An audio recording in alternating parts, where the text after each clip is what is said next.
here we are at Barcelona at Mobile World Congress in Mastercard booth, and we're trying to find out what Mastercard is doing in the mobile sector. Hello, sir. How is Barcelona? How is this edition of Mobile World Congress? What do you bring new here?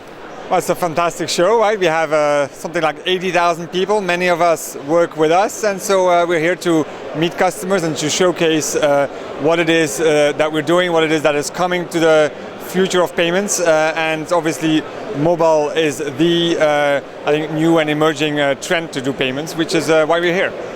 The concept of this edition is innovation. How do you define innovation in mobile payments, for example? Well, I think it starts with the consumer, right? We all know consumers are embracing their mobile devices with a vengeance. They are using the mobile devices for interacting with each other, for entertaining each other, for conducting commerce as well, and with commerce comes payments. And so we want to make sure that we enable consumer choice, that we are honoring that trend, and that's why we're here, and that's why we're working with many partners. We can't do this ourselves, right? We are actually not a very large company. We need to work with the many partners in the overall ecosystem to make sure consumers are enabled for payments on their devices, and not just on the devices, right? We are looking at mobile phones, we're looking at wearables, we're looking at the end, Internet of Things.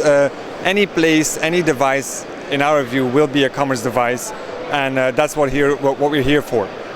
How important has become the mobile sector in your business? Because till now, you were master. So already today, let's not forget that digital payments, not just mobile, but digital payments represents roughly 20% of all our payments.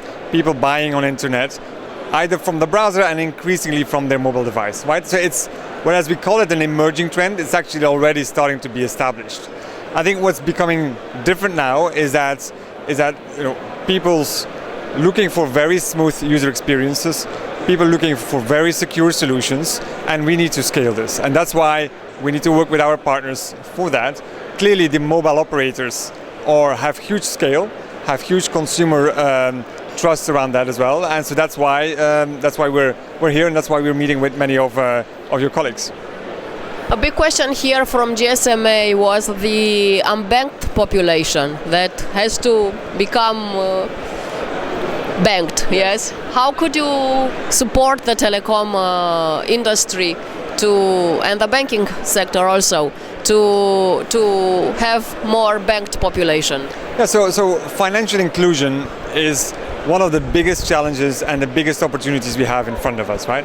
We firmly believe that today the 2 billion people that do not have access to financial instruments or even transaction tools will probably leapfrog plastic altogether and move straight to digital, a mobile of some sort. Now, actually, our CEO Ajay Banga gave a speech earlier this week appealing to the industry cooperation models, because once again, we can't do it alone. We do not believe that any operator, any government, any bank can do this alone. It will be a concerted effort of everybody together. And some of the things that we have demonstrated and announced this week, like the agreement that we've made with the Egyptian government and the Egyptian mobile operators, show that public-private partnerships can actually drive financial inclusion and can literally make the lives of the people much better. Obviously, the mobile money is a very strong trend, but from the international perspective, we see that have been only a few success stories yet in this field. What do you think the big problem, the big obstacle is? Do you think you need the support of the governments to create national platforms for such services?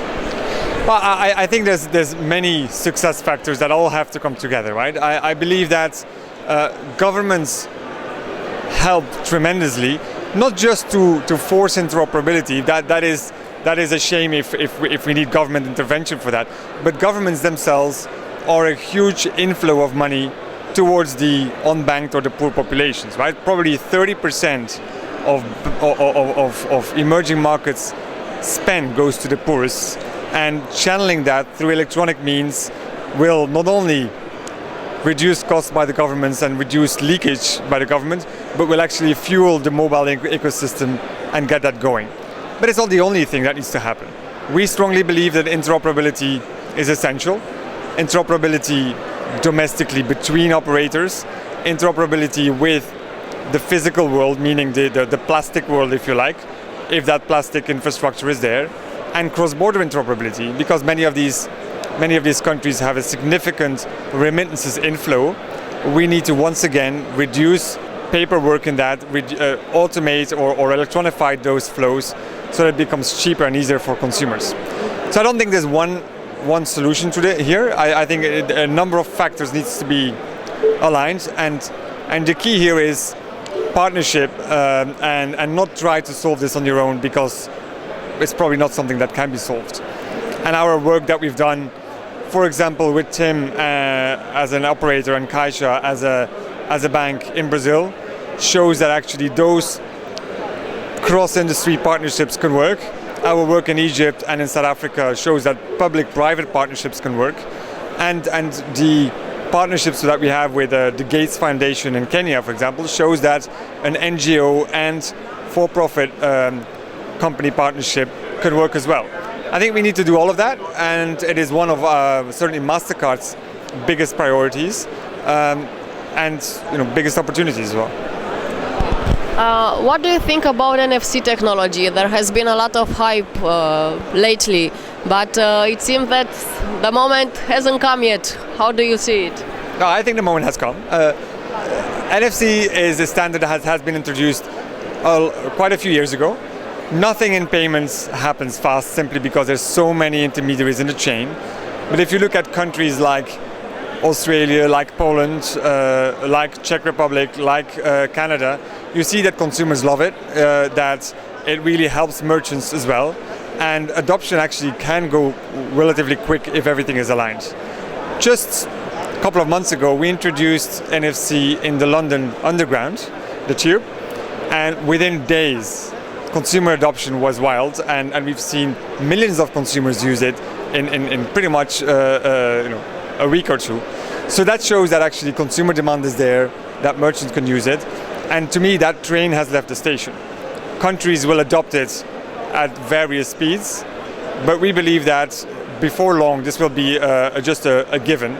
Just like the phone today, just like a phone used to have come without camera until somebody decided to put a camera in there. Now all phones have camera. NFC is the same. First phones didn't have it, then a few have it. New generation phones will all have NFC, and the same with the terminals at the point of sale. So that to me is just needs to deploy and will be. We are convinced will be a very significant success. In the end, could you please mention us the latest announcement that you announced here at Mobile World Congress? Of course. So we had a few announcements. One very significant one was obviously the launch of Samsung Pay. That was announced on Sunday. We're very proud to be part of that, and that will enable consumers that buy the Galaxy S6 to use Samsung Pay in there and to load their Mastercard cards in a very secure way, and then use it in a very convenient way at many merchants, right? So that is, I think, a very significant announcement. Shows that the trend is there, and our partners are very much embracing that. Another big announcement is what I mentioned around Egypt, the fact that we are doing a public-private partnership with the Egyptian government and the mobile money system in Egypt, bringing financial inclusion to about 54 million Egyptians who today do not have access to these services. And building on that, we'll see in Zimbabwe and in Nigeria, we've announced the ability to provide secure and frictionless remittances, so inbound remittances to the populations of these countries through our assets called HomeSend. So those are some of the bigger ones that we have. But here on the booth we can showcase many other things that are, I think, exciting and show or lift a veil on what the future will bring.